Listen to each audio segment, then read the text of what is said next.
നാവറക്കുന്നതോ ആരോഗ്യ കേരളം.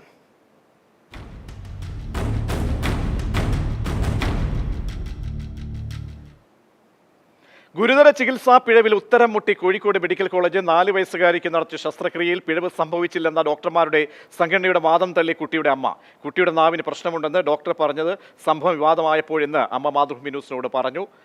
റിപ്പോർട്ട് കണ്ട ശേഷം അതിഥികളിലേക്ക്. ഇടത് കൈക്ക് ശസ്ത്രക്രിയ നടത്താനാണ് 4 വയസ്സുകാരിയുമായി കുടുംബം കോഴിക്കോട് മെഡിക്കൽ കോളേജിലെത്തിയത്. എന്നാൽ ശസ്ത്രക്രിയ നടത്തിയത് നാവിൽ.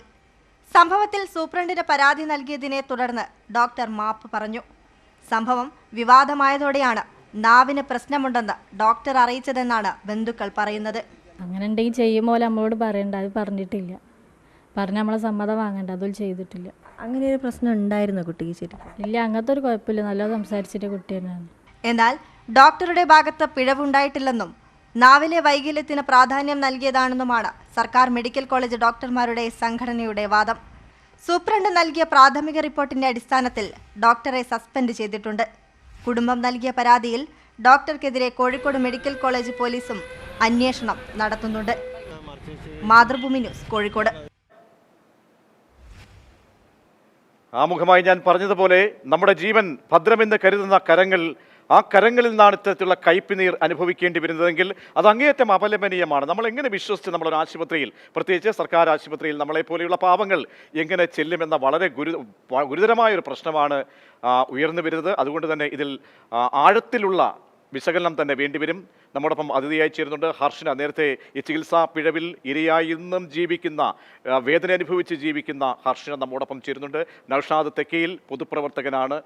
കോഴിക്കോട് മെഡിക്കൽ കോളേജിൻ്റെ മുക്കിലും മൂലയിലും നടക്കുന്ന സംഭവങ്ങൾ കൃത്യമായി വാച്ച് ചെയ്യുന്ന ഒരു പൊതുപ്രവർത്തകൻ കൂടിയാണ്. ഒപ്പം ഡോക്ടർ മുബാറക് സാനി, KPMCTA ഡോക്ടർമാരുടെ സംഘടനയുടെ, ഇടതു സംഘടനയുടെ പ്രതിനിധി കൂടി നമ്മോടൊപ്പം ചേരും. ശ്രീ നൗഷാദ്, വളരെ ഗുരുതരമായ ഒരു സംഭവമാണ് മെഡിക്കൽ കോളേജിൽ നിന്നും ഉണ്ടായിരിക്കുന്നത്. ഒറ്റപ്പെട്ടതല്ല ഇത് എന്ന് താങ്കൾക്കും എനിക്കും ഈ പൊതുസമൂഹത്തിനുമൊക്കെ അറിയാം. ആ ആശുപത്രി കേന്ദ്രീകരിച്ച് നടന്നിട്ടുള്ള മുൻപ് ഉള്ള കൈപ്പേറിയ അനുഭവങ്ങൾ നേരിട്ട ഒരുപാട് പേരുണ്ട്. പുറത്ത് ലോകത്തോട് പറയാത്തവരും ഉണ്ടായിരിക്കാം. ഇന്നലത്തെ സംഭവത്തിൽ വളരെ വിചിത്രമായി തോന്നിയത് KGMCTA എന്ന സംഘടന ഇറക്കിയ പത്രക്കുറിപ്പാണ്. എത്രയോ ലാഘവത്തോടുകൂടി ഒരു ജീവൻ കൈവച്ച് പെരുമാറിയിട്ടും ഒരു വിരലിന് ചികിത്സയ്ക്ക് പോകുമ്പോൾ നാവ് കട്ട് ചെയ്യുകയാണ്. അതിലൊരു വിശദീകരണം പോലും വരുന്നത് തികഞ്ഞ ലാഘവത്തോടു കൂടിയാണ്. എങ്ങനെയാണ് ഇതിനെ അപലപിക്കേണ്ടത്?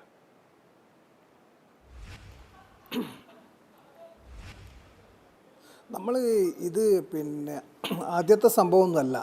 ഈ പറഞ്ഞ പ്രകാരം തന്നെ ഇത്തരത്തിൽ ഒരുപാട് സംഭവങ്ങൾ നമ്മുടെ സംസ്ഥാനത്തിൻ്റെ പല ഭാഗങ്ങളിൽ നിന്നും നമ്മുടെ ആളുകൾക്ക് നേരിട്ടുകൊണ്ടിരിക്കുകയാണ്.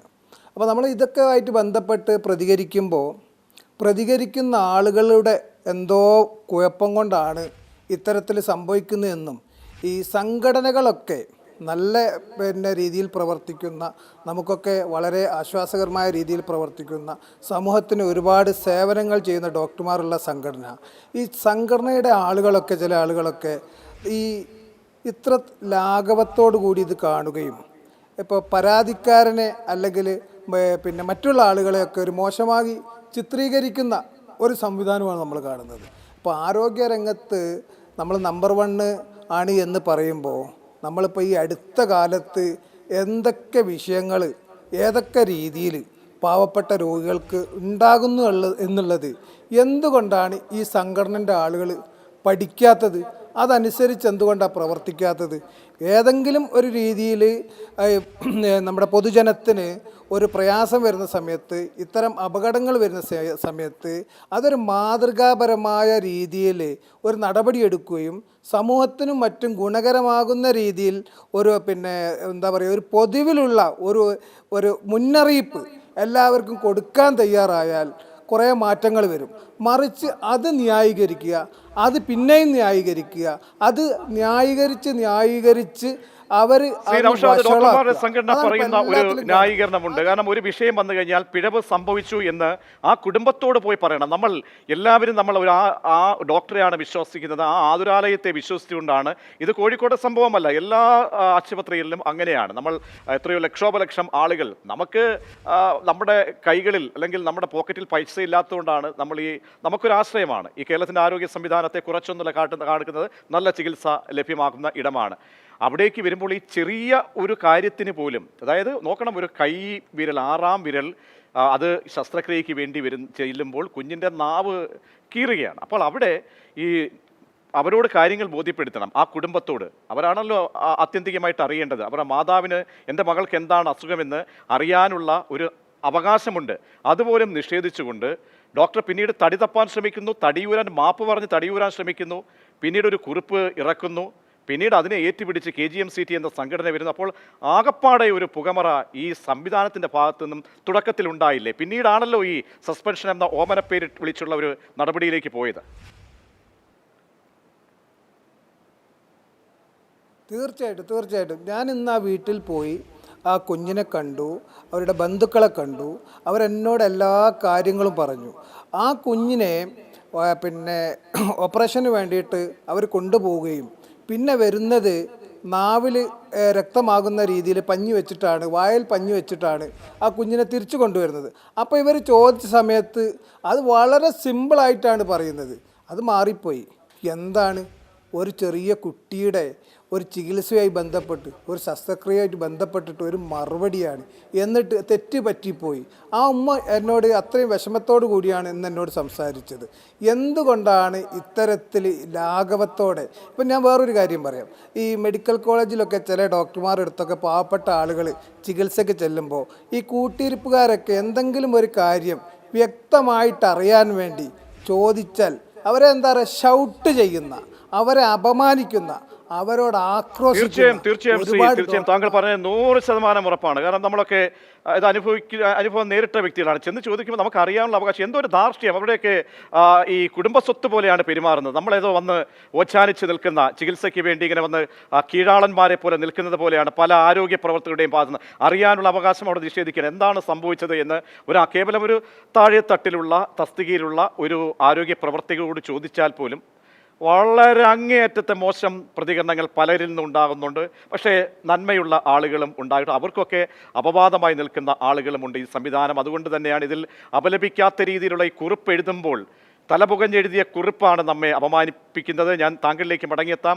ഡോക്ടർ മുബാറക് സാനി, ആരോഗ്യമേഖല അടച്ചാക്ഷേപിക്കുകയല്ല, ആരോഗ്യ പ്രവർത്തകരുമായി ബന്ധപ്പെട്ട് അവർക്കുണ്ടാകുന്ന ദുരനുഭവങ്ങളെ അങ്ങേയറ്റം അപലപിച്ചുകൊണ്ട് ഓരോ സംഭവങ്ങളിലും, അടുത്തിടെയൊക്കെ ഉണ്ടായിട്ടുള്ള സംഭവങ്ങളിലൊക്കെ അത്യന്തം ജാഗ്രതയോടുകൂടി മാധ്യമങ്ങളും പൊതുസമൂഹവും ഒക്കെ ഇടപെട്ടുകൊണ്ടേയിരിക്കും. അത് നാളെയും അങ്ങനെ ഉണ്ടാകും. പക്ഷേ ഒരു സിസ്റ്റത്തെ നമ്മൾ വിശ്വസിച്ച് ഒരു ആശുപത്രിയിലേക്ക് എത്തുമ്പോൾ ഇതാണ് അനുഭവമെങ്കിൽ നാം എന്ത് വിശ്വസിക്കണം? നമ്മൾ ആരെ വിശ്വസിക്കേണ്ടി വരും? ഗുരുതരമായ ഒരു പിഴവല്ലേ സംഭവിച്ചിരിക്കുന്നത്?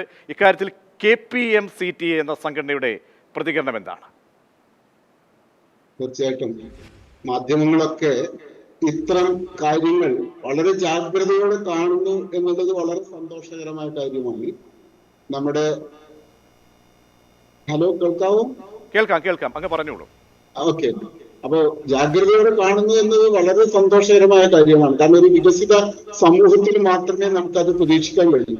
ഇതിന്റെ ഇത്തരം നമ്മുടെ സംവിധാനത്തിനകത്ത്, പ്രത്യേകിച്ചും ആരോഗ്യ സംവിധാനത്തിന്റെ പ്രവർത്തനത്തിന് എന്തെങ്കിലും തരത്തിലുള്ള പ്രയാസങ്ങൾ അനുഭവിക്കുന്ന ആളുകൾ, നേരത്തെ സൂചിപ്പിച്ചതുപോലെ തന്നെ ആളുകളുടെ കൂടെ തന്നെയാണ് നമ്മളെല്ലാവരും നിൽക്കേണ്ടത്. അത്തരത്തിൽ ഒരു തർക്കമില്ല.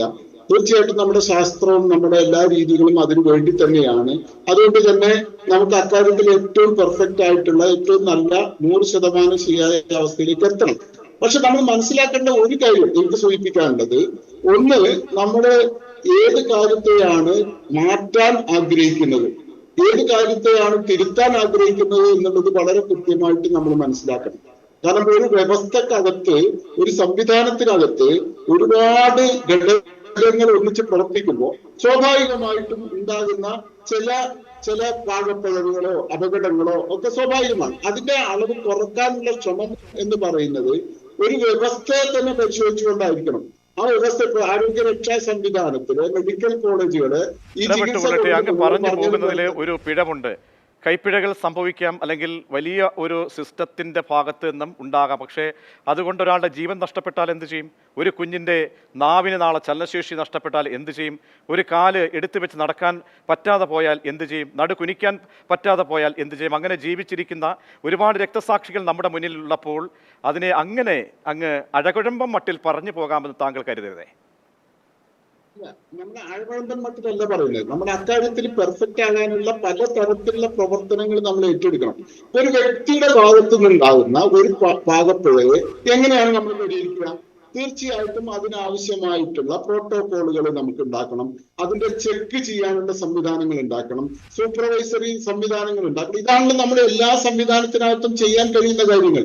അതിനാവശ്യമായ ഇന്ന് നമുക്കറിയാം, ഇപ്പൊ കൺസെന്റ് എടുക്കുക എന്നുള്ളത് വളരെ കൃത്യമായിട്ടുള്ള, വളരെ ഡിഫൈൻഡ് ആയിട്ടുള്ള, വളരെ സ്റ്റെപ്പ് ബൈ സ്റ്റെപ്പ് ആയിട്ട് എല്ലാവരെയും പഠിപ്പിക്കുന്ന, അവിടെ പ്രവർത്തിക്കുന്ന, അവിടെ രംഗത്തുള്ള ഒരു സംവിധാനമാണ്. അതിനകത്ത് ആരെങ്കിലും ഒരു വ്യക്തി ഒരു പാകപ്പിഴ ഉണ്ടാക്കി കഴിഞ്ഞാൽ ആ വ്യക്തിയെ നമ്മൾ പരിശോധിക്കുകയും അതിനാവശ്യമായ ശിക്ഷയും നടപടിയും ഉണ്ടാവുകയും ചെയ്യുക എന്നുള്ളത് ഒരു ഭാഗം. തീർച്ചയായിട്ടും അത് വേണം, അതിനാവശ്യമായ ശിക്ഷ നൽകണം.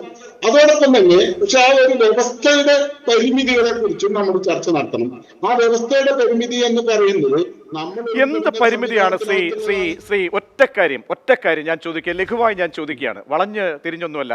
ഒരു ആശുപത്രിയിലേക്ക് എത്തുകയാണ്, ഒരു ചീട്ട് പ്രകാരമാണ് എത്തുന്നത്, OP സർജറിയിലേക്ക് എത്തുകയാണ്. വളരെ നിസ്സാരമായിട്ടുള്ള ഒരു രോഗമാണ്. ആ രോഗത്തിൻ്റെ ചികിത്സയ്ക്ക് ഒരു ഡോക്ടർക്ക് അറിയാം ഇതിപ്പോൾ 4 അല്ലെ 5 വിരൽ, 6ാമത്തെ വിരലാണ് ആ കുഞ്ഞിൻ്റെ, അത് കീറുകയാണ്. അതിൽ ഈ 6ാമത്തെ വിരലിന് പകരം ഒരു 2ഓ 3ഓ 1ാമത്തെയോ അല്ലെ ഇടയ്ക്ക് ഏതെങ്കിലും ഒരു വിരൽ ശസ്ത്രക്രിയ ചെയ്ത് മുറിച്ച് മാറ്റി, അതിനെ നമ്മൾ കയ്യബദ്ധം എന്നാണ് നമ്മൾ വിളിക്കുന്നത്. അതാണ് ഇവിടെ കയ്യബദ്ധം. പക്ഷേ അതല്ല സംഭവിച്ചത്. ഒരു കുഞ്ഞിൻ്റെ നാവിന് അടിയിൽ കത്രിക വെക്കുകയാണ്. അപ്പോൾ അവിടെ നമ്മൾ ലഘൂകരിക്കാൻ കഴിയില്ല ഡോക്ടറെ. ഒരു മിനിറ്റ് നിർത്തുന്നു. ഞാൻ പറഞ്ഞു, നമ്മളിപ്പോ നമ്മുടെ കാറും കൊണ്ട് സർവീസ് സ്റ്റേഷനിൽ ചെല്ലും.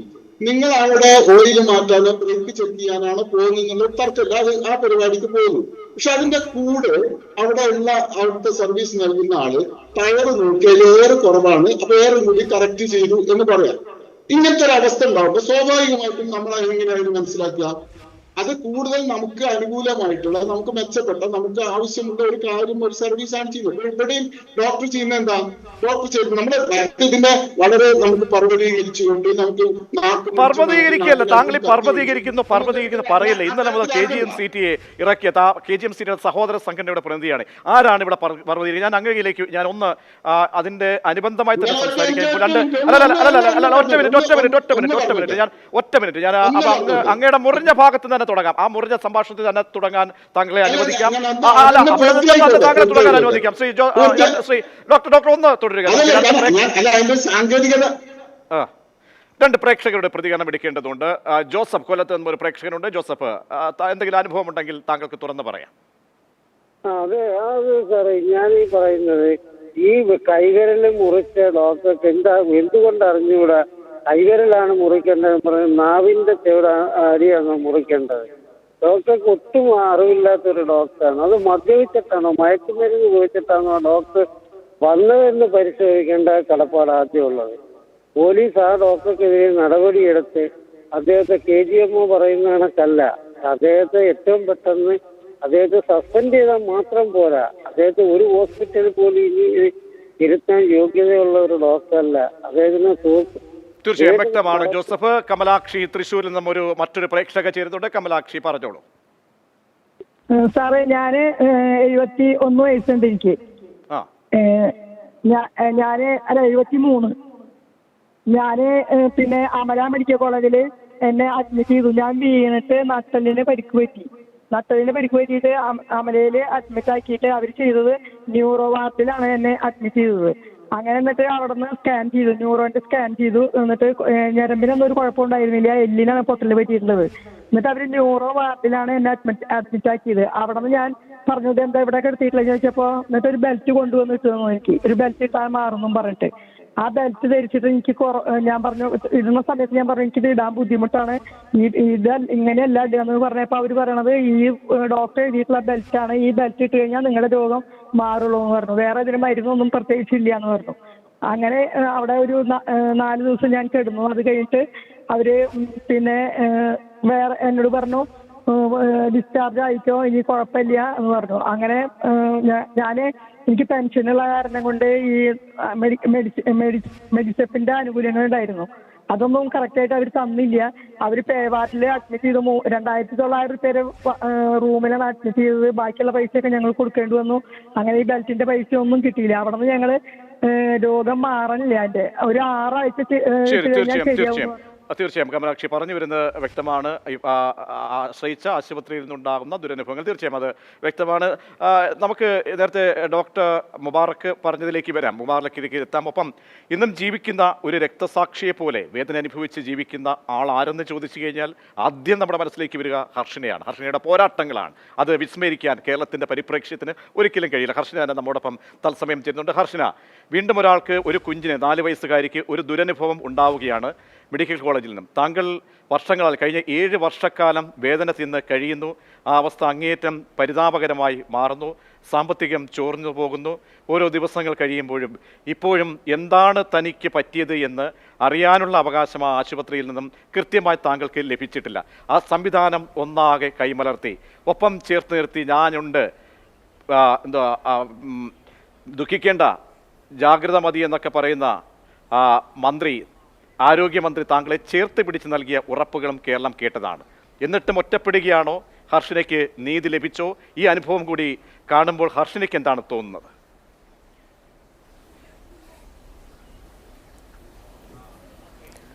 വീണ്ടും വീണ്ടും ചികിത്സാ പിഴവുകൾ തുടർക്കഥയാകുമ്പോൾ അതിങ്ങനെ ഈ ഓരോ വാർത്തകൾ കേൾക്കുമ്പോൾ നമ്മളെ മനസ്സിനുണ്ടാകുന്ന പ്രയാസം വളരെയധികം, എന്താ പറയുക, നമുക്ക് വളരെയധികം പ്രയാസം ഉണ്ടാക്കുന്ന കാര്യങ്ങളാണ്. കാരണം നമ്മൾ ഈ ഒരു പോരാട്ടത്തിലേക്ക് പോലും ഇറങ്ങിയത് എനിക്ക് വന്നത് മാത്രമല്ല, ഇനി ഒരാൾക്ക് ഈ ഒരവസ്ഥ ഉണ്ടാവരുത്, അത്രയും അതിലൊരു ശ്രദ്ധ വരണം എന്നുള്ളതാണ്.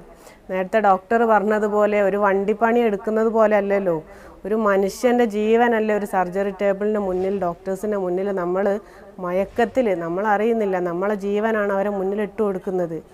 അപ്പോൾ അവരത്രയും ശ്രദ്ധയോടുകൂടി കൈകാര്യം ചെയ്യേണ്ടുന്ന ഒരു സ്ഥലത്താണ് ഇങ്ങനെ പിഴവുകൾ സംഭവിക്കുന്നത്. പിഴവുകൾ മനുഷ്യ സഹജമാണ്, എല്ലാ മേഖലയിലും പിഴവുകളുണ്ട്. പക്ഷെ മനഃപൂർവ്വം എന്ന പോലെയുള്ള ഇത്തരം വലിയ ശ്രദ്ധക്കുറവുകൾ കൊണ്ട് സംഭവിക്കുന്ന അതിൻ്റെ ഒരു വലിയ ഇരയാണ് ഞാൻ. കാരണം ഒരു വലിയൊരു ആർട്ടറി ഫോർസെപ്സ് സിസേറിയൻ്റെ സമയത്ത് വയറിൻ്റെ ഉള്ളിൽ മറന്നു പോവുക എന്നൊക്കെ പറയുമ്പം എത്ര വലിയ ശ്രദ്ധക്കുറവാണ്. അതുപോലെ ഇപ്പൊ ആ ചെറിയ മോൾക്കുണ്ടായ കൈക്ക് ഒരു ശസ്ത്രക്രിയ ഹർഷനയ്ക്കുണ്ടായ ദുരനുഭവവും അതിനുശേഷം ഈ പറയുന്ന അധികാരികൾ ഹർഷനയോട് പെരുമാറിയിട്ടുള്ള കാര്യങ്ങൾ, നീതി തേടി അവിടേക്ക് ചെല്ലുമ്പോൾ മുഖം തിരിക്കുന്ന അവസ്ഥ, എല്ലാ സിസ്റ്റംസും പരാജയപ്പെടുന്നു എന്നൊരു തോന്നൽ ഉണ്ടാകുമ്പോൾ വ്രണിതഹൃദയയായി തെരുവിലേക്ക് അല്ലെങ്കിൽ ആശുപത്രിക്ക് മുന്നിലേക്ക് സമരത്തിന് ഇറങ്ങേണ്ടി വരുന്ന അവസ്ഥ. ഈ കുഞ്ഞിൻ്റെ കാര്യത്തിലും അത് തന്നെയാണോ സംഭവിച്ചത്? കാരണം ആദ്യം തടി തപ്പുന്നു, ലാഘവത്തോടുകൂടി ആരോഗ്യ പ്രവർത്തക, അയ്യോ ആ കൈ മാറിപ്പോയല്ലേ, ആ നാവിലാണോ എന്ന് ചോദിക്കുന്ന ഒരു ആരോഗ്യ പ്രവർത്തക. ഇതൊക്കെ നോക്കുമ്പോൾ തികഞ്ഞ അലക്ഷ്യത്തോടുകൂടി, അലക്ഷ്യമായി തന്നെയാണോ ഈ വിഷയത്തെ അവർ കൈകാര്യം ചെയ്തിരിക്കുന്നത്?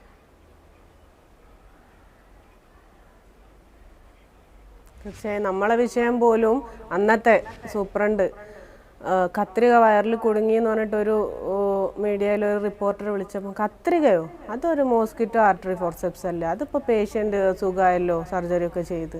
എത്ര ലാഘവത്തോടു കൂടിയാണ് ഇപ്പോഴും ആ ഒരു സംസാരത്തിന് റെക്കോർഡിംഗ് ഉണ്ട്, അത് കേട്ടാൽ അറിയാം. ഒരു മോസ്കിറ്റോ ആർട്ടറി ഫോർസെപ്സ് എന്ന് പറഞ്ഞാൽ 12 സെൻറ്റിമീറ്റർ നീളവും 6 സെൻറ്റിമീറ്റർ വീതിയുള്ള ഒരു സാധനം 5 വർഷത്തോളാണ് എന്താണെന്നറിയാതെ ഞാൻ വയറിൽ കൊണ്ടു നടന്നത്. ആ ഒരു സംഭവം ചോദിച്ചപ്പോൾ ഒരു സൂപ്രണ്ടിൻ്റെ ഭാഗത്തു നിന്ന് വന്ന മറുപടിയാണ്. അപ്പോൾ അവരൊക്കെ അത്രയും ലാഘവത്തോടു കൂടിയാണ് ഇങ്ങനെയുള്ള കേസുകൾ കാണുന്നത് എന്നുള്ളതാണ്. പിന്നെ പൊതുസമൂഹത്തിനൊരു പൊതു കാഴ്ചപ്പാടും ഉണ്ടായിരുന്നു. എന്ത്, നമ്മളൊന്നും പ്രതികരിച്ചിട്ട് കാര്യമില്ല ഇത്തരം വിഷയങ്ങളിൽ, ഇത് വലിയൊരു സംവിധാനത്തോട് അല്ലെങ്കിൽ ഗവൺമെൻറ്റിനോട്, പ്രത്യേകിച്ച് ഗവൺമെൻറ് ഹോസ്പിറ്റലുകളിൽ വരുമ്പോൾ നമ്മളൊന്നും പോയിട്ട് കാര്യമില്ല, നമ്മൾ പകുതിയിലിട്ട് പോകേണ്ടി വരും, തിരിച്ചു പോരേണ്ടി വരും. ഞാൻ പോലും ഒരു നീതി ലഭിക്കാതെ ഒരു സമരത്തിലേക്ക് ഇറങ്ങിയ സമയത്ത് ഒരുപാട് ആളുകൾ നമ്മളോട് പറഞ്ഞു, വെറുതെയാണ് നമ്മളൊന്നും പോയിട്ട് കാര്യമില്ല, ഇതൊക്കെ പകുതി വഴിയിലിട്ട് നമ്മൾ ഉപേക്ഷിച്ച് പോകേണ്ടി വരും, വെറുതെയാണ്, ഇതിലൊന്നും കാര്യമില്ല, നമ്മൾക്കൊരു പരിഹാരം, ഒരു ശരിയായ ഒരു നീതി നമുക്ക് ലഭിക്കൂല എന്നുള്ളത്. കാരണം സാധാരണക്കാരും പാവപ്പെട്ടവരുമാണ് ഏറ്റവും കൂടുതലായിട്ട് ഈ ഗവൺമെൻറ് മെഡിക്കൽ കോളേജ് പോലെയുള്ള സ്ഥാപനങ്ങൾ ആശ്രയിക്കുന്നത്. അവിടെ നിരന്തരം പിഴവുകൾ ഉണ്ടാവുന്നുണ്ട്. ഇപ്പോഴാണ് പിഴവുകൾ നിരന്തരം ഉണ്ടാകുമ്പോഴും തൻ്റെ വകുപ്പിൽ എന്താണ് നടക്കുന്നത് എന്ന് അറിയാൻ കഴിയാത്ത വിധം വെറുമൊരു ഡമ്മിയാണോ ഇവിടുത്തെ ആരോഗ്യമന്ത്രി വീണ ജോർജ് എന്ന് ചോദിച്ചു പോവുകയാണ് സാധാരണ. കാരണം ഈ വിഷയം ഇത്രയും ഗൗരവത്തോടെ ഉണ്ടായി. അതിലൊരു മാധ്യമങ്ങളോട് പറയാം, കാരണം രഹസ്യമായി പറയുകയല്ല ചെയ്യേണ്ടത്. രഹസ്യമായിട്ടൊരു എൻക്വയറി നടത്തുന്നു, അതിനുശേഷം ഒരു റിപ്പോർട്ട് വഴിപാടായി വാങ്ങി കൈവശം വയ്ക്കുന്നു. വിവാദങ്ങൾ മുറുകുമ്പോൾ ഒരു പേരിനൊരു സസ്പെൻഷൻ, പിന്നീടും ഈ വിദ്വാൻ അതേ തസ്തികയിലേക്ക് വന്ന് വീണ്ടും ചികിത്സ നടത്തുന്ന അതേ സാഹചര്യമാണ്. അപ്പോൾ ആരോഗ്യമന്ത്രിക്കും ഇതിൽ വളരെ പ്രധാനപ്പെട്ട ഉത്തരവാദിത്തമുണ്ട്. ആരോഗ്യമന്ത്രി എന്താണ് സംഭവിച്ചതെന്ന് അന്വേഷിക്കണം. ഹർഷന നേരത്തെ പറഞ്ഞതുപോലെ അവസാനം വരെ ഈ വാക്കുകൊണ്ടല്ല കാര്യങ്ങൾ കാട്ടേണ്ടത്, അത് പ്രവൃത്തി കൊണ്ടാണ്. ചില പ്രതികരണങ്ങൾ ഇതുമായി ബന്ധപ്പെട്ട് ഞങ്ങൾ പൊതുജനങ്ങളിൽ നിന്നും തേടിയിരുന്നു, അതുകൂടി ഒന്ന് കേൾപ്പിക്കാം.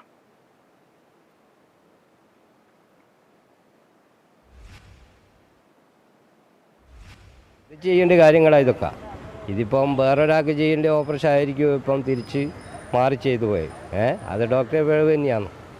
ആ പ്രത്യേകം ശ്രദ്ധിക്കേണ്ട കാര്യങ്ങളാണ്. അതെല്ലാം അങ്ങനെ തന്നെയാണ്. തെറ്റുകൾ എല്ലാം പറ്റും, പക്ഷേ ഇത് പ്രത്യേക ശ്രദ്ധ വേണ്ടിയാണ്. കുട്ടീൻ്റെ ഭാവി എന്താവുന്നുള്ളത് നമുക്ക് ചിന്തിക്കേണ്ടത്. നാവ് ആയതുകൊണ്ട് സംസാരത്തിലേക്ക് എന്ത് നഷ്ടപ്പെടുമെന്നുള്ളത് നാളെ നമുക്ക് സംഭവിക്കും. ഓരോരുത്തരുടെ കൈവബദ്ധ മറ്റുള്ളവരുടെ ജീവിതത്തിനാണ് വരുന്നത്. ഈ രോഗത്തെപ്പറ്റി ഡോക്ടർ രക്ഷിതാക്കളുമായിട്ട് ചർച്ച ചെയ്യേണ്ടതായിരുന്നു. ഇതൊരാശങ്കയുണ്ട് ഇങ്ങനെ മാറിപ്പോകുന്നതിന്. നമ്മളെന്ത് സഹിക്കല്ല, അപ്പം എന്തായാലും അപ്പോൾ വേറെ പറയാനല്ല പറഞ്ഞാൽ നമ്മളെതിരായി. എന്തായാലും അവരത്തുള്ള ഒരു വീഴ്ചയായിട്ട് തന്നെ തോന്നും. നമ്മളെല്ലാവരും ആശ്രയിക്കുന്ന ഒരു സ്ഥലമാണിത്, പാവപ്പെട്ട ആൾക്കാർ ആശ്രയിക്കുന്ന ഒരു കേന്ദ്രമാണ്. അപ്പം അങ്ങനെ ഒരു ഇത് വന്നുകൊണ്ട് വലിയൊരു എല്ലാവർക്കും ഒരു ബുദ്ധിമുട്ടുള്ള കാര്യം തന്നെയാണ് ഇപ്പം ഈ കുട്ടികളെ കൊണ്ടുവരാനും. കാഴ്ചയിൽ ഡോക്ടർമാരെ പിഴവുമായി തന്നെ തോന്നുന്നത്, പക്ഷേ പിന്നെ ഓരതിനെ ന്യായീകരിക്കുക ചെയ്യുന്നത്. എന്ത് പ്രശ്നമാണെങ്കിലും സസ്പെൻഡ് ചെയ്യാൻ ഒരു പെട്ടെന്ന്, കാരണം എന്താണെന്ന് വെച്ചാൽ ആളുകൾ വിചാരിക്കണം പെട്ടെന്ന് സസ്പെൻഡ് ചെയ്തല്ലോ എന്ന്. അത് ചെയ്ത് കഴിഞ്ഞിരിക്കുകയെന്ന് വെച്ചാൽ അതേപോലെ തന്നെ അറിയാതെ പെട്ടെന്ന് തന്നെ സർവീസ് കയറുന്ന ഒരു അവസ്ഥ വിശേഷം ഇവിടെ പല പ്രാവശ്യം പല സംഭവത്തിനും കണ്ടിട്ടില്ല. പക്ഷേ ഡോക്ടർക്ക് ഒരു പിഴവ് തന്നെയാണെന്ന് അശ്രദ്ധ അത് സംഭവിച്ചു പോയി. എനിക്ക് സംഭവിക്കാതിരിക്കട്ടെ. പൊതുജനം എത്രമേൽ ഉത്കണ്ഠയോടുകൂടിയാണ് ഈ വിഷയത്തെ കാണുന്നത്. അതിൻ്റെ ഗൗരവം പോലും ഈ സംവിധാനങ്ങൾക്കില്ലാതെ പോകുന്നല്ലോ എന്നതാണ് നസീർ തിരുവനന്തപുരത്ത് നിന്ന് ഒരു പ്രേക്ഷകൻ ടെലിഫോൺ ലൈനിലുണ്ട്. നസീർ പറഞ്ഞോളൂ. ഞാൻ മണ്ണൂർ കോളേജിൽ സാറേ, എനിക്ക് പറയാനുള്ളത്, ഞാനും ഇതുപോലെ പലതവണ ഹോസ്പിറ്റലിൽ പോയതാണ്. എനിക്ക് പറയാനുള്ളത് ഇത് എനിക്ക് വ്യക്തമായിട്ട് പറയാനുള്ളത് എന്നല്ല, ഇതിനകത്ത് നാറികീകരണം എന്നാണ് പറയുന്നത്. ഇത് സാറേ എത്ര വർഷമായി ഇതിനെ ഇങ്ങനെ ഉള്ള ഒരു വ്യക്തിക്ക് ഇങ്ങനെ സംഭവിച്ചുകൊണ്ടിരിക്കുന്നു. ഇതിന് ഒരു നടപടിയില്ലേ? ആരോഗ്യമന്ത്രി ഈ പറഞ്ഞ പോലെ ന്യൂസ് ചെയ്ത് ചാനൽ വായിച്ചുകൊണ്ടിരുന്ന വ്യക്തിയാണ്. ഇതിന് ഇതൊരു വല്ലാത്ത ഇതല്ലേ? എത്ര വർഷമായി ഇതിനെതിരെ പ്രതികരിക്കുന്ന പോലും ആരുമില്ല. പാവപ്പെട്ടവരെ ഒരു വ്യക്തിയെ ഇങ്ങനെ ഈ ചെയ്യുന്നത് ഒരു ശരി നസീർ, വ്യക്തമാണ് താങ്കൾ പറഞ്ഞു വരുന്നത്. ദിലീപ് വയനാട് എന്നൊരു പ്രേക്ഷകൻ കൂടി ചേരുന്നുണ്ട്. ദിലീപ് പറഞ്ഞോളൂ. ഹലോ സാർ, എന്താ ഞാൻ വയനാട് ബത്തേരിയിൽ നിന്നാണ്. അപ്പോ ഒരു 4-5 വർഷം മുന്നേ എൻ്റെ ഭാര്യയുടെ അച്ഛനൊരു ഓപ്പറേഷൻ ചെയ്തു, കിഡ്നി സ്റ്റോൺ ഓപ്പറേഷൻ ചെയ്തിരുന്നു. അപ്പൊ അത് ബ്ലഡ് റിട്ടേൺ വോമിറ്റ് പുറത്തേക്ക് വിടില്ലേ?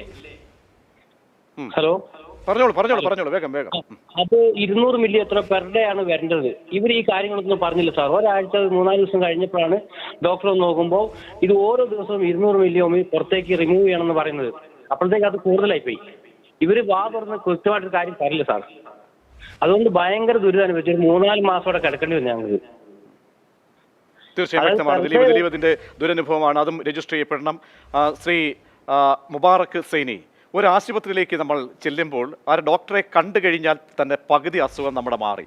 ആ ഡോക്ടറുടെ മനസ്സും ആ വിശാലമായ മനസ്സ്, ആ കാഴ്ചപ്പാടൊക്കെയാണ്. ചില ആശുപത്രിയിൽ ചെന്ന് കഴിഞ്ഞാൽ എന്തായാലും ഡോക്ടർമാരുടെ മുഖത്തിൽ നിന്ന് കണ്ടാൽ തന്നെ അസുഖം മൂർച്ഛിക്കും. കാരണം ഏതോ ഒരു ഔദാര്യം പോലെയാണ് രോഗികളോട് പെരുമാറുന്നത്. ഇവിടെ നോക്കൂ, പല വിധം അല്ലെങ്കിൽ 1-2 അവിടെ ചീട്ട് രജിസ്റ്റർ ചെയ്യുന്നു ആ കുഞ്ഞിൻ്റെ, പിന്നീടൊരു നേഴ്സ് അത് വായിക്കുന്നു, പിന്നീട് അപ്പോൾ 2-3 കരങ്ങൾ കൈമാറിയാണ് ഇത് പോകുന്നത്. അപ്പോൾ ഈ ഗുരുതര പിഴവ് സംഭവിച്ചാൽ അതിനെ ലാഘവത്തോടെ അയ്യോ നാക്കായിരുന്നു കുഞ്ഞിൻ്റെ, ആ നാക്കങ്ങ് ഞങ്ങൾ ആദ്യമേ കണ്ടു, അതായിരുന്നു ആദ്യം അറുക്കേണ്ടത് എന്നല്ല പറയേണ്ടത്. ആ കുടുംബത്തിന് അറിയാനുള്ള അവകാശമുണ്ട്, അവരെ വിളിപ്പിക്കണമായിരുന്നു, ഇതാണ് നാക്കിങ്ങനെ ഒരു പ്രശ്നമുണ്ട്.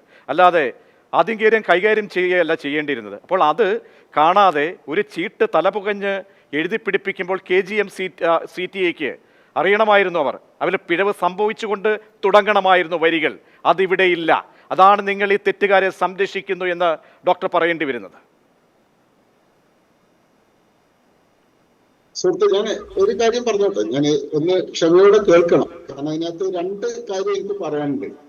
ഒന്നാമത്തെ കാര്യം, നിങ്ങൾ ആവർത്തിച്ച് ഇടയ്ക്ക് കട്ട് ചെയ്യരുത്, ആവർത്തിച്ച് പറയുന്നത് ഈ നാക്കിനകത്ത് ചെയ്തിട്ടുള്ള ഈ പ്രൊസീജിയർ കൊണ്ട് എന്തോ ഭയങ്കരമായ സംഭവങ്ങൾ നടക്കാൻ പോകുന്നു, ആ കൊച്ചിന്റെ ഭാവി തന്നെ അവതാളത്തിലാവുന്നു, എന്തോ ഭയങ്കരമായ മാരകമായ ചികിത്സാ പിഴവാണ് എന്നൊക്കെ തരത്തിൽ പറയുന്നത് വാസ്തവത്തിൽ ഈ കാര്യത്തെ കൃത്യമായിട്ട് മനസ്സിലാക്കാത്തത് കൊണ്ടാണ് എന്ന് ഒന്ന് ദയവായിട്ട് എന്താണ് 10th ആയി, എന്താണ് അതിന്റെ കറക്ഷൻ എന്നുള്ളത് നിങ്ങളൊന്ന് അത് തെറ്റിദ്ധാരണ പരത്തുന്ന പോലത്തെ ഒരു പ്രചരണം നമുക്ക് അവസാനിപ്പിക്കണം എന്നാണ് ഒരു അഭ്യർത്ഥനയായിട്ട് വെക്കേണ്ടത്.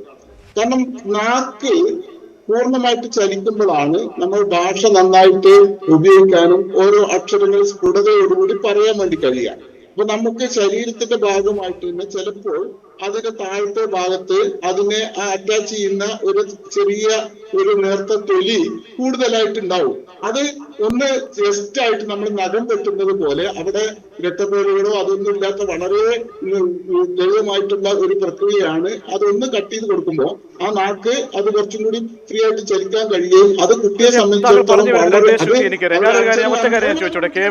കേവല യുക്തിയിൽ നിന്ന്, കാരണം ഞാൻ അല്ല ഡോക്ടർ, ഞാൻ ഒറ്റ കാര്യം താങ്കൾ പറഞ്ഞു വരുന്നത് ആ സഹാനുഭൂതി, ആ അനുകമ്പ, ഇതൊക്കെയാണ് താങ്കൾ പറഞ്ഞത്. ഞാൻ ജേർണലിസം മാത്രമേ പഠിച്ചിട്ടുള്ളൂ, എനിക്ക് മെഡിക്കൽ അറിവില്ലാത്തതുകൊണ്ട് ഞാൻ ചോദിക്കുകയാണ്. നമ്മളൊരു ശസ്ത്രക്രിയക്ക് അങ്ങനെ അല്ല സാർ സമയം തരാം, താങ്കൾക്ക് ഇഷ്ടം പോലെ സമയം തരാം. ഞാൻ ചോദിക്കുന്ന ഒറ്റ കാര്യമുള്ളൂ. നമ്മൾ ഇങ്ങനെ ഉണ്ടാകുമ്പോൾ കാണുകയാണ് കുഞ്ഞിൻ്റെ നാക്കിൽ കെട്ടുണ്ട്, ആ രക്ഷിതാക്കളെ വിളിക്കത്തില്ലേ, അവരുടെ അടുത്ത് വിളിച്ച് പറയത്തില്ലേ, കാരണം ഇങ്ങനെ ഉണ്ട്, കുഞ്ഞിന് ഇങ്ങനെ ഒരു പ്രശ്നമുണ്ട്, ഞങ്ങൾ ആ ശസ്ത്രക്രിയ നടത്താൻ പോവുകയാണ്. പിന്നെ ഏതൊരു ശസ്ത്രക്രിയയ്ക്ക് മുൻപ് ചില പ്രൊസീജിയറെങ്കിലും ഇതുമായി ബന്ധപ്പെട്ട് നടത്തേണ്ടത്. എല്ലാ അവയവവും ശരീരത്തിൽ വളരെ പ്രധാനപ്പെട്ടതാണ്. നാവാകുമ്പോൾ വളരെ പ്രധാനപ്പെട്ടതാണ്. 4 വയസ്സുകാരി കുഞ്ഞാണ്, അതിന് ദിവസങ്ങളോളം അതിന് ആഹാരം കഴിക്കണം, അതിൻ്റെ ആരോഗ്യസ്ഥിതി എന്താണെന്ന് പരിശോധിക്കണം, അത് കേപ്പബിൾ ആണോ ഇപ്പോഴത്തെ ഈ നാവിൻ്റെ ശസ്ത്രക്രിയക്കെന്ന് മനസ്സിലാക്കണം. ഇതൊക്കെയാണ് എൻ്റെ ഒരു കേവല യുക്തി, ഒരു സാധാരണക്കാരനെ പോലെ ചോദിക്കുകയാണ്. അതിന് അടിസ്ഥാനമുണ്ടോ? തീർച്ചയായിട്ടും അതിനോട് പൂർണ്ണമായിട്ടും നമ്മൾ യോജിക്കുന്നു. കാരണം ഒരു ഡോക്ടർക്ക് സ്വന്തമായിട്ട് തീരുമാനങ്ങൾ എടുത്ത് ചികിത്സിക്കാനുള്ള യാതൊരു അവകാശവുമില്ല. അത് ആ ജീവൻ നഷ്ടപ്പെടുന്ന ഒരു അവസരത്തിൽ മാത്രമേ അങ്ങനത്തെ ഒരു സാഹചര്യം കയ്യിലെടുക്കാൻ വേണ്ടി കഴിയൂ. അല്ലാത്ത ഒരു സാഹചര്യത്തിനകത്തും നമുക്ക് അത് ചെയ്യാനുള്ള അവകാശമില്ല. നമുക്ക് കൺസെന്റ് വേണം. അതിനുള്ള പ്രൊസീജിയർ വളരെ കൃത്യമാണ്. ആ രക്ഷിതാക്കളോടോ, ചെറിയ കുട്ടികളാണെങ്കിൽ അവരുടെ രക്ഷിതാക്കളോടോ, ഇല്ലെങ്കിൽ മുതിർന്ന ആളാണെങ്കിൽ അവരോട് ചർച്ച ചെയ്ത് അവരുടെ സമ്മതം വാങ്ങി ഈ ചികിത്സയുടെ വ്യത്യസ്തമായ ഓപ്ഷനുകളെ കുറിച്ചും അതിന്റെ വരുന്നരായികളെ കുറിച്ചും ഒക്കെ വിശദമായിട്ട് പറഞ്ഞ് അവരെ ബോധ്യപ്പെട്ടു അവരുടെ തീരുമാനത്തിന്റെ ഭാഗമായിട്ട് മാത്രമേ ചികിത്സ ചെയ്യാൻ കഴിയൂ. ഈ ഡോക്ടർക്കും പറ്റിയ പിഴവ് എന്ന് പറയുന്നത് ഈ കൺസെന്റ് എടുത്തിട്ടില്ല എന്നുള്ളത് തന്നെയാണ്. മറ്റു വിരലിനെ മുറിച്ച് ഇതാക്കാനുള്ള കൺസെന്റ് എടുത്തിട്ടുണ്ട്. ആ രോഗി ആശുപത്രിയിൽ വരുമ്പോൾ കൺസെന്റ് ആണ്. അതിനുശേഷം ഈ കാര്യങ്ങൾ അവിടെ ഓപ്പറേഷൻ പ്രൊസീജിയർ ചെയ്യാൻ വേണ്ടി പറയുമ്പോൾ സ്വാഭാവികമായിട്ടും അതിനുള്ള കൺസെന്റ് ഉണ്ട്. ഈ കൺസെന്റിന്റെ കൂടെ പക്ഷെ ഇതല്ലാത്ത അത് പേഷ്യന്റിന് ഗുണമാണെങ്കിൽ പോലും ചെയ്യാനുള്ള അവകാശം ഡോക്ടർക്ക് ഇല്ല എന്നുള്ളത് കൊണ്ട് തന്നെയാണ് അതാണ് ഈ ഡോക്ടർ ചെയ്ത തെറ്റായിട്ട് നമ്മൾ മനസ്സിലാക്കുന്നത്. അത് തന്നെയാണ് ഇത് സസ്പെൻഷന്റെ ആധാരമായിട്ടുള്ളത്. സസ്പെൻഷന്റെ ആധാരമോ ഈ കാരണങ്ങളോ ഒന്നും ഈ നോട്ടീസിൽ KGM-CTA പുറപ്പെടുവിച്ച തലപുകഞ്ഞ ആലോചിച്ച സ്ഥാനത്തിലില്ല. പിന്നെ അതുകൊണ്ടാണ് ഈ പിഴവെന്നൊക്കെ പറയുന്നത്. ഇപ്പോൾ ഒരു ന്യായീകരണം കണ്ടെത്തുന്നു എന്ന് പൊതുജനങ്ങൾക്ക് വ്യാഖ്യാനിക്കേണ്ടി വരുന്ന കാര്യമാണ്. ഞാൻ നൗഷാദ് തെക്കയിൽ നേരത്തെ ഡോക്ടർ പറഞ്ഞതും താങ്കൾ കേട്ട് കാണും. ഈ മെഡിക്കൽ കോളേജ് കോഴിക്കോട് എന്ന് പറഞ്ഞാൽ വളരെ മികച്ച ഒരു ആതുരാലയമാണ്. എല്ലാവർക്കും ചികിത്സ ലഭ്യമാക്കുന്ന ആതുരാലയം. വലിയ ആളുകൾക്ക് ഒരുപാട് മലബാറിലെ ഒട്ടുമിക്ക ആളുകൾക്കും ആശ്രയമായിട്ടുള്ള ഒരു ആശുപത്രിയാണ്. അവിടെ നിന്നാണ് അടിക്കടി ഇത്തരം സംഭവങ്ങൾ ഉണ്ടാകുന്നത്. അതുകൊണ്ട് തന്നെ എന്താണ് ഈ കോഴിക്കോട് മെഡിക്കൽ കോളേജിൽ സംഭവിക്കുന്നത് എന്നാണ് ദൈനംദിനമായി ആ മെഡിക്കൽ കോളേജിൽ പോകുന്ന ഒരാളെന്ന നിലയിൽ, ഒരു പൊതുപ്രവർത്തന നിലയിൽ മനസ്സിലാക്കുന്നത്. കാരണം അവിടെ ഒരു സിസ്റ്റം പ്രവർത്തിക്കുന്നില്ലേ, കുത്തഴിഞ്ഞ നിലയിലാണോ കാര്യങ്ങൾ, ഒരു സൂപ്രണ്ടിന് കാര്യങ്ങൾ നിയന്ത്രിക്കാൻ കഴിയാത്ത അവസ്ഥയുണ്ടോ അവിടെ? മികച്ച സ്ഥാപനമാണ് മെഡിക്കൽ കോളേജ് എന്നുള്ളതിൽ ഒരു സംശയവും ഞങ്ങൾക്കാർക്കുമില്ല. മികച്ച ഡോക്ടർമാരുണ്ട്. മലബാറിലുള്ള പാവപ്പെട്ട രോഗികൾക്ക് ആശ്രയമായിട്ട് കാരുണ്യത്തിൻ്റെ മുഖമായിട്ട് പ്രവർത്തിക്കുന്ന മെഡിക്കൽ കോളേജാണ് കോഴിക്കോട് മെഡിക്കൽ കോളേജ് എന്നതിൽ ഒരു സംശയവും ഞങ്ങൾക്കാർക്കുമില്ല. പക്ഷേ ഇപ്പം തന്നെ കണ്ടല്ലോ, മുബാറക് സാറ് പറയുന്ന വാക്കുകൾ നിങ്ങൾ കേൾക്കൂ. ആ ചെയ്ത ഡോക്ടർ പറഞ്ഞു തെറ്റ് പറ്റിപ്പോയി, ക്ഷമിക്കണമെന്ന് പറഞ്ഞു, ലാഘവത്തോടെയെങ്കിലും പറഞ്ഞു. പക്ഷേ ഇപ്പോൾ മുബാറക് സാർ പറഞ്ഞത് എന്താ, ന്യായീകരിക്കുന്നത് എന്താ? ഈ സംഘടനകളുടെ ന്യായീകരണമാണ് ഇവർക്കൊക്കെ ആവേശം ഉണ്ടാക്കുന്നത്. ഇതുകൊണ്ടാണ് ഇവരൊക്കെ വീണ്ടും വീണ്ടും ഈ രീതിയിലേക്ക് പോകുന്നത്. ന്യായീകരണം എന്താ? ഒരു വണ്ടിയുടെ പണിയെടുക്കുമ്പോൾ ഓയിൽ നോക്കുമ്പോൾ അധമനായ ഒരുവന് വേണ്ടി പോലും ന്യായീകരിക്കാൻ ആളുണ്ടായിരുന്നു അവിടെ. ഒരു നിലതെറ്റിയ അവസ്ഥയിൽ ഒരു പാവം സ്ത്രീ, അതും അങ്ങേയറ്റത്തെ അവസ്ഥ, ഒരു ICUവിൽ കിടക്കുമ്പോൾ ആ സ്ത്രീക്ക് നേരെ കൈവച്ച ഒരുവന് വേണ്ടിയും ന്യായീകരിക്കാൻ ആളുള്ള ഒരു സംവിധാനത്തിൽ നിന്നാണ് നമ്മൾ ഇവിടെയും കേൾക്കുന്നത്. അതിലേക്കാണ് ഞാൻ പറയുന്നത്.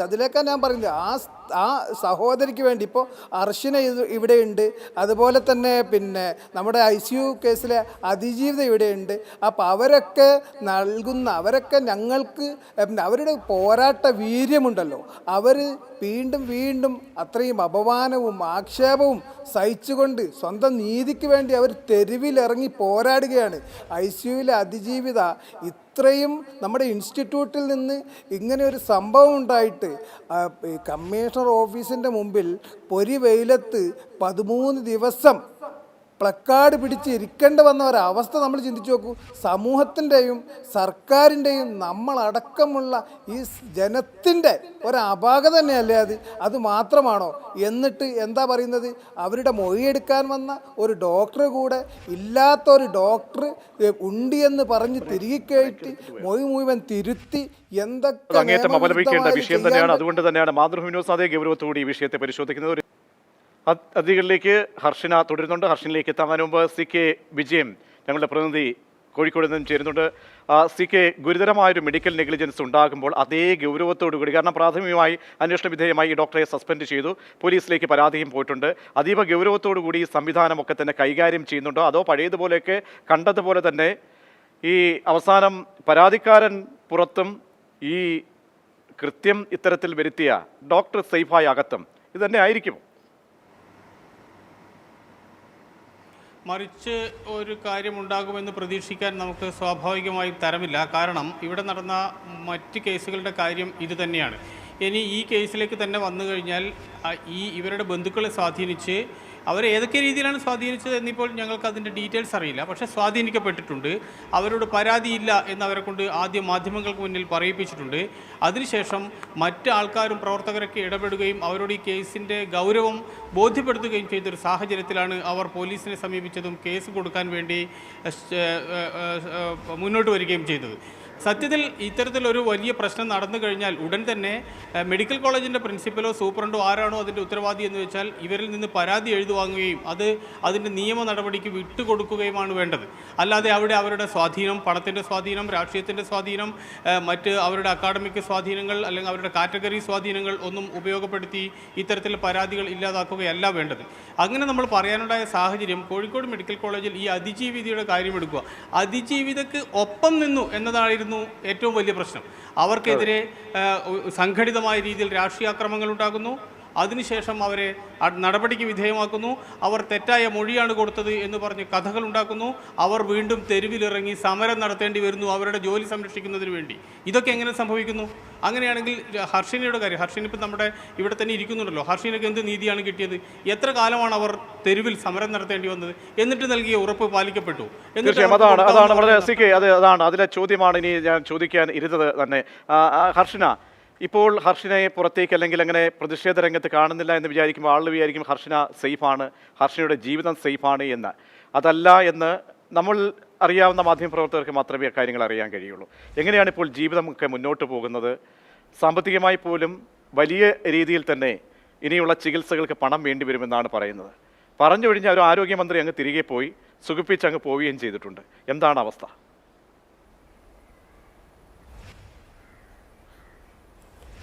എൻ്റെ ജീവിതം കൂടുതൽ ദുരിതത്തിലേക്ക് പോയി എന്നുള്ളത്. സേഫാകുന്നതിന് പകരം കൂടുതൽ ദുരിതങ്ങളിലേക്കാണ് ഇപ്പോൾ പോയിക്കൊണ്ടിരിക്കുന്നത്. ഞാൻ എന്താ പറയുക, പുറത്തേക്ക് വീട്ടിലിപ്പം 2 മാസത്തോളമായി ഞാൻ ശരിക്കും ബെഡ് റെസ്റ്റിൽ പോലെയുള്ള ഒരവസ്ഥയിലാണ് കിടക്കുന്നത്. ഈ ഒരു സംഭവം കത്രിക എടുത്ത് കഴിഞ്ഞിട്ടെങ്കിലും ആ ഒരു സർജറീൻ്റെ പ്രയാസങ്ങൾ മാറിയിട്ടെങ്കിലും ഹെൽത്തി ആയിട്ട് എനിക്ക് ജീവിക്കാൻ കഴിയും, എൻ്റെ കാര്യങ്ങൾ നേരെ പോകും എന്നുള്ള ഒരു പ്രതീക്ഷ ഉണ്ടായിരുന്നു. പക്ഷേ ഇനി അങ്ങോട്ട് എനിക്ക് യാതൊരു പ്രതീക്ഷയില്ല. കാരണം 4 സർജറി കഴിഞ്ഞ എൻ്റെ ശരീരത്തിൽ, എൻ്റെ വയറിൽ ഇനി 5ാമത്തെ ഒരു സർജറി 21-ാം തീയതി ഫിക്സ് ചെയ്തിരിക്കുകയാണ്. അതിന് തയ്യാറായി ഇങ്ങനെ നിൽക്കുന്ന ഒരവസ്ഥയിലാണ്. അപ്പം ശരീരത്തെക്കാളേറെ മനസ്സാണ് തകരുന്നത്. നമ്മളെ സാമ്പത്തികാവസ്ഥയൊക്കെ 6-7 വർഷത്തെ ചികിത്സകളും അതിൻ്റെ ഇടയ്ക്കുള്ള സമരങ്ങളും പ്രയാസങ്ങളുമായിട്ട് നമ്മളെ ഹസ്ബൻഡിന് ഇൻകം പോലും ഇല്ലായി നിൽക്കുന്ന ഒരവസ്ഥയിലാണ്. ഇപ്പോൾ ജനങ്ങളെ മുന്നിലേക്ക് കൈ നീട്ടി ഇറങ്ങേണ്ട ഒരവസ്ഥയിലെത്തി.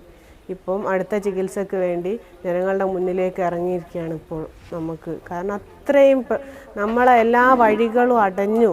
നമുക്ക് ഗവൺമെൻറ്റിൻ്റെ ഭാഗത്തു നിന്ന് ഒരു പ്രതീക്ഷ ഇനിയില്ല. അവരൊക്കെ മൗനത്തിലാണ്. നമ്മൾ ഈ ഒരു വിഷയങ്ങൾ തന്നെ, പിഴവുകൾ വീണ്ടും വരുന്നതിൻ്റെ മെയിൻ കാരണം എന്ന് പറയുന്നത് ഒരു കർശനമായ നടപടി അല്ലെങ്കിൽ ഒരു ഇമ്മീഡിയറ്റ് ആയിട്ടുള്ള ഒരു ആക്ഷൻ എടുക്കുന്നില്ല എന്നുള്ളത് തന്നെയാണ്. അതുകൊണ്ട് ഇത് ചെയ്യുന്നവർക്കും അവരെ താങ്ങാൻ ഒരുപാട് സംഘടനകളുണ്ട്. പാവപ്പെട്ട രോഗികൾക്ക് നമ്മൾക്ക് ഒരു സംരക്ഷിക്കാനോ ഒരു സംരക്ഷണ നിയമമോ ഡോക്ടർ ഈ കണക്ഷൻ കട്ടാവുന്നതിന് മുമ്പ് ഡോക്ടർ മുബാറക്ക്, ഒരു വിശ്വസനീയമായിട്ടുള്ള ഇരയ്ക്ക് നീതി ലഭ്യമാകുന്ന തരത്തിലൊരു അന്വേഷണം ഈ വിഷയത്തിൽ ഉണ്ടാകുമോ? തീർച്ചയായിട്ടും അന്വേഷണത്തെ നിങ്ങൾ ഒരു കാര്യം മനസ്സിലാക്കുന്നുണ്ട്. ഇപ്പൊ നമ്മൾ അമേരിക്കയിൽ എടുത്തു നോക്കുക. അമേരിക്ക ഇതൊക്കെ വളരെ കൃത്യമായിട്ട് എല്ലാ ആളുകൾക്കും അറിയാവുന്ന നമുക്ക് നോൺ ഫാക്ട്സ് ആണ്. അമേരിക്കയിൽ തന്നെ ഈ ചികിത്സാ പിഴവുകൾ ഉണ്ടാകുന്നതിന്റെ കണക്കെടുത്ത് നോക്കിക്കഴിഞ്ഞാൽ വലിയ 3.5 കോടി രോഗികളുടെ അനുഭവത്തിന്റെ അടിസ്ഥാനത്തിലുള്ള പഠനങ്ങളൊക്കെ ഇന്ന് ലഭ്യമാണ്. ഒരു 3% അല്ലെങ്കിൽ 4% വരെയൊക്കെ ഇത് സംഭവിക്കാം എന്നുള്ളത് അംഗീകരിക്കപ്പെട്ട ഒരു കാര്യമാണ്. ഇതിനകത്ത് കേരളം എന്ന് പറയുന്നത് വളരെ കുറഞ്ഞ അളവിൽ മാത്രമേ ഉള്ളൂ എന്നുള്ളതാണ് നമ്മൾ മനസ്സിലാക്കുന്നത്. തീർച്ചയായിട്ടും ഇതിനകത്ത് ഇത് അറിഞ്ഞ ഉടനെ തന്നെ ഗവൺമെന്റ് എന്നുള്ള നിലയ്ക്ക്, മന്ത്രി എന്നുള്ള നിലയ്ക്ക് ഇടപെടുകയും അന്വേഷണം നടത്തുകയും അന്വേഷണ വിധേയമായി സസ്പെൻഷൻ നിർത്തുകയും അത്തരം എല്ലാ കാര്യത്തിനകത്ത് ഇതിനു മുമ്പ് സംഭവിച്ച കാര്യങ്ങൾക്ക് അകത്തൊക്കെ തന്നെ നടപടി എടുത്തിട്ടുണ്ട്.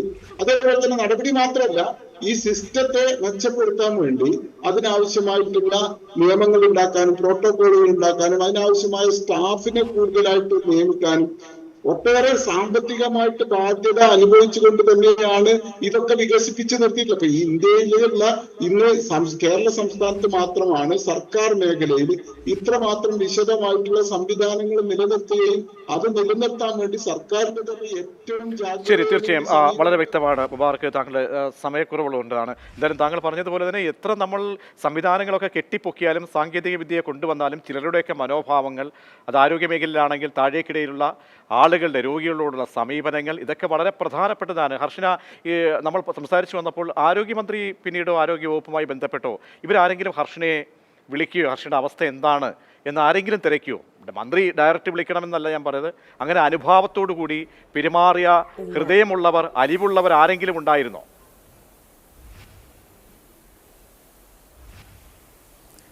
ഇതുവരെ ഇല്ല. ഈ മീഡിയ ആളുകൾ ചോദിക്കുമ്പോൾ, റിപ്പോർട്ടേഴ്സ് ചോദിക്കുമ്പോൾ മാത്രം ഞങ്ങൾ ഹർഷിനൻ്റെ കൂടെയാണ്, ഹർഷിനക്ക് നീതി ഉറപ്പാക്കണം, ഹർഷിന പറയുന്നത് സത്യമാണ്, ഉടൻ നീതി ഉറപ്പാകും, റിപ്പോർട്ട് വരട്ടെ, കുറ്റപത്രം വരട്ടെ എന്നൊക്കെ പറഞ്ഞു എന്നല്ലാതെ റിപ്പോർട്ട് വന്ന് കുറ്റപത്രം സമർപ്പിച്ച് കഴിഞ്ഞിട്ടും 7-8 മാസത്തോളം കഴിഞ്ഞു. ഈ എന്താ പറയുക, അന്വേഷണ വിധേയമായി സസ്പെൻഷൻ എന്നൊക്കെ പറയുന്നുണ്ടല്ലോ. എൻ്റെ കാര്യത്തിൽ അങ്ങനെ ഒരാൾക്കും ഒരു ബുദ്ധിമുട്ടും ഇതുവരെ ചെയ്തവർക്കാർക്കും ഇതുവരെ ഉണ്ടായിട്ടില്ല. കോടതിയിൽ കേസ് എത്തിയിട്ടുണ്ട്. അത് ഏപ്രിൽ 19 വിചാരണ പറഞ്ഞിരുന്ന അന്ന് അവർ ഡോക്ടേഴ്സ് ഹാജരായിട്ട് പോലുമില്ല. അവർക്ക് പ്രത്യേകിച്ച് ബുദ്ധിമുട്ടുകളൊന്നും ഇല്ല എന്നുള്ളത് തന്നെയാണ്. നമുക്ക് ഡോക്ടേഴ്സിനെ ബുദ്ധിമുട്ടിക്കണം എന്നുള്ളതല്ല. നമ്മളെ വിഷയത്തിൽ ഇതുവരെ 2 വർഷത്തോളായിട്ടും ഒരു നീതിയിലേക്ക്, ഒരു ആരോഗ്യവകുപ്പിൻ്റെ എന്താ പറയുക, അവരെ ഒരു ശരിക്കും നമ്മൾ അവഗണിക്കുന്ന ഒരവസ്ഥയിലേക്കാണ് ഇപ്പോൾ എത്തിയിട്ടുള്ളത്. ഒരു തുടർ ചികിത്സക്കെങ്കിലുമുള്ള ഒരു സഹായം നമ്മൾ ആവശ്യപ്പെട്ടിട്ട് പോലും അതിനെക്കുറിച്ച് മൗനത്തിലാണ്. അതിൻ്റെ ഇടയ്ക്ക് ഒരു ചർച്ച രാഷ്ട്രീയ രൂപത്തിൽ, രാഷ്ട്രീയപരമായിട്ട് അതിനെ ഭരിക്കുന്ന പാർട്ടീൻ്റെ ആ രൂപത്തിൽ വന്ന ചർച്ചകളിൽ നമ്മൾക്ക് ഇത്രേ തരാൻ കഴിയും, ഒരു 5 ലക്ഷമാണ് അവർ പറഞ്ഞിട്ടുള്ളത്, അതിനപ്പുറത്തേക്ക് ഇല്ല, നമ്മളെ കീഴ്വഴക്കം, സാങ്കേതികത്തെ പ്രശ്നങ്ങൾ അങ്ങനെയൊക്കെ പറയുന്നത്. അപ്പോൾ ഇതൊരു രാഷ്ട്രീയ വിഷയമല്ലല്ലോ. ഞാനും എൻ്റെ കുടുംബവും അനുഭവിച്ച വലിയൊരു പിഴവിൻ്റെ എപ്പോഴും അനുഭവിച്ചുകൊണ്ടിരിക്കുന്ന വിഷയമാണ്. അപ്പോൾ അതിൽ അവിടെ വില പേശിയിട്ട് ഇത്രേ ഞങ്ങൾക്ക് കഴിയും, അതിനുണ്ടെങ്കിൽ നിങ്ങൾ നിന്നാൽ മതി എന്നുള്ള രൂപത്തിലേക്ക് എത്തുന്ന അതാണോ ഒരു ആരോഗ്യ വകുപ്പിൻ്റെ ഭാഗത്ത് നിന്ന് നമുക്ക് വരേണ്ട ഒരു എന്താ പറയുക ഒരു ഇതെന്നാണ് ചോദിക്കുന്നത്. തീർച്ചയായും ഹർഷന പറഞ്ഞ പോലെ ഹർഷന എന്തായാലും ഈ സംവിധാനത്തിലേക്ക് ഇനി അടുത്ത ചികിത്സയ്ക്ക് പോകില്ല. വീണ്ടും സ്വകാര്യ മേഖല ആശുപത്രികളെ ആശ്രയിക്കേണ്ടി വരുന്ന ഒരവസ്ഥ. അപ്പോൾ അവിടെയും ഒരുപാട് പണം ചിലവാകുന്ന അവസ്ഥ. അപ്പോൾ ഈ പണത്തിലൊന്നും തൂക്കിയാൽ തീരാത്ത അത്രയും യാതന അനുഭവിച്ച ഒരു വ്യക്തിയാണ് ഹർഷന എന്നോട്. ഇപ്പോൾ നെടുമ്പാശ്ശേരിയിൽ നാം സൈമൺ എന്നൊരു പ്രേക്ഷകൻ ചേരുന്നുണ്ട്. സൈമൺ, പറഞ്ഞോളൂ, താങ്കൾക്ക് എന്തെങ്കിലും അനുഭവം ഉണ്ടെങ്കിൽ. സാർ നമസ്കാരം.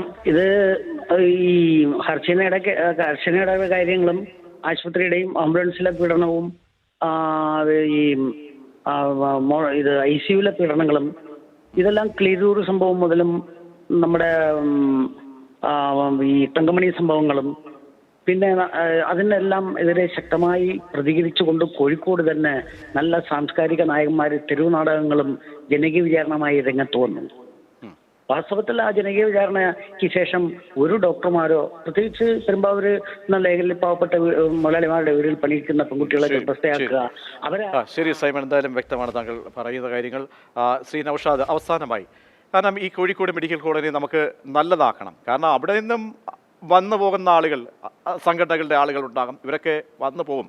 നമുക്ക് ഈ ആശുപത്രി കാലവും നിലനിൽക്കണം. മലബാറിൻ്റെ സ്പന്ദനമായി ഈ അശരണർക്ക് എന്തും ആശ്രയമായി ആ ആശുപത്രി നിലനിൽക്കണം എന്ന അഭിപ്രായമാണ് അങ്ങേപ്പോലെയുള്ളവർക്കൊക്കെ. അതുകൊണ്ട് അവിടെ ചില അധോലോക കേന്ദ്രങ്ങൾ പ്രവർത്തിക്കുന്നുണ്ടെങ്കിൽ അതിനെ തുടച്ചു മാറ്റുകയും, ഞാൻ ഡോക്ടർമാരുടെ കാര്യത്തിൽ നല്ലവരായ ഒരുപാട് ആളുകളുണ്ട്, 1-2 ആളുകൾ, ഞാൻ നേരത്തെ പറഞ്ഞു വന്നത്, നേരത്തെ ആ പാവം അതിജീവിതയ്ക്കൊപ്പം നിന്നതിൻ്റെ പേരിൽ ക്രൂര വേട്ടയാടപ്പെട്ടതിൻ്റെ പിന്നിൽ പ്രവർത്തിച്ചവർ ഇപ്പോഴും അവിടെയുണ്ട്. അപ്പോൾ കൃത്യമായൊരു സ്ക്രീനിങ്, സ്കാനിങ്, ഫിൽറ്ററിങ് വേണ്ടതല്ലേ? തീർച്ചയായിട്ടും അതിലാദ്യം ബഹുമാനപ്പെട്ട മന്ത്രി പറയുന്നതും ബഹുമാനപ്പെട്ട DME പറയുന്നതും അനുസരിക്കാൻ തയ്യാറാകാനുള്ള ഒരു മനസ്സ് ആര് കാണിക്കണം? ആ മെഡിക്കൽ കോളേജ് ഭരിക്കുന്ന പ്രാദേശിക ഭരണകൂടം എന്ന് തന്നെ ഞാൻ പറയും. അവർ സ്വീകരിക്കണം. കാരണം നമ്മൾ പല വിഷയത്തിലും പോകുമ്പോൾ ബഹുമാനപ്പെട്ട മുഖ്യമന്ത്രി അടക്കമുള്ള ആളുകൾ എല്ലാവർക്കും ഒപ്പമാണ്, വേണ്ടത് ചെയ്യാമെന്ന് പറയുമ്പോൾ അത് ഇവിടേക്ക് എത്തുമ്പോൾ നടപ്പിലാകാത്തത് അവിടെ ഒരു പ്രാദേശിക ഭരണകൂടം ഉള്ളത് കൊണ്ട് തന്നെയാണ്. അവരിതൊന്നും വകവെക്കില്ല എന്നുള്ളത് കൊണ്ട് തന്നെയാണ്. ഇപ്പോൾ DME 2 പ്രാവശ്യം നോട്ടീസ് ഇഷ്യൂ ചെയ്തു. അവിടെ പിന്നെ ഈ ക്യാമറ വെക്കുന്നതുമായിട്ട് ബന്ധപ്പെട്ട് ഇത്തരം വിഷയങ്ങളൊക്കെ ഉണ്ടാകുന്ന ഏരിയകളിൽ പിന്നെ ICU പീഡന കേസിൻ്റെ ശേഷം നമ്മുടെ എല്ലാവരുടെയും ആവശ്യപ്രകാരം കമ്മിറ്റി മൊഴിയെടുത്തതിന് ശേഷം ഒരു പിന്നെ ആവശ്യപ്പെട്ടതാണ് ഈ സ്ഥലങ്ങളിലൊക്കെ പിന്നെ ക്യാമറ വെക്കണം എന്നുള്ളത്. അത് നടപ്പിലാക്കിയോ എന്നുള്ളത് നമുക്കൊന്ന് പരിശോധിക്കാം.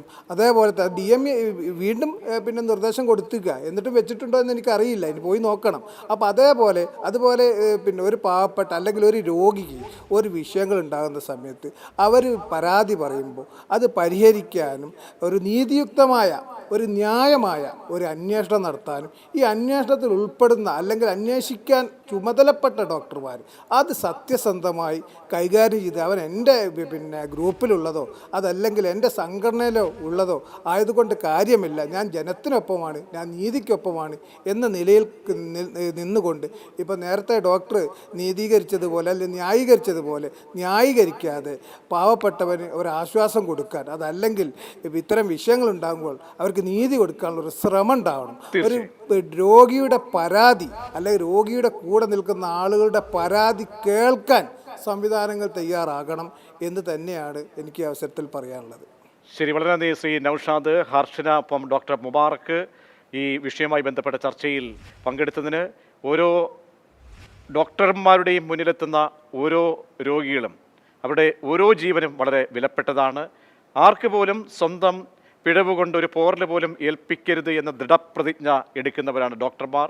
അതുകൊണ്ട് 4 വയസ്സുകാരിക്ക് സംഭവിച്ച കാര്യങ്ങളെ ഗൗരവത്തോടു കൂടി കണ്ട് അതിൽ തക്കതായ അർഹിക്കുന്ന ശിക്ഷ നടപടികൾ എടുത്തുകൊണ്ട് തന്നെ ഇത് ആവർത്തിക്കാതിരിക്കാനുള്ള മേൽ നടപടികൾ പ്രതീക്ഷിക്കുകയാണ്.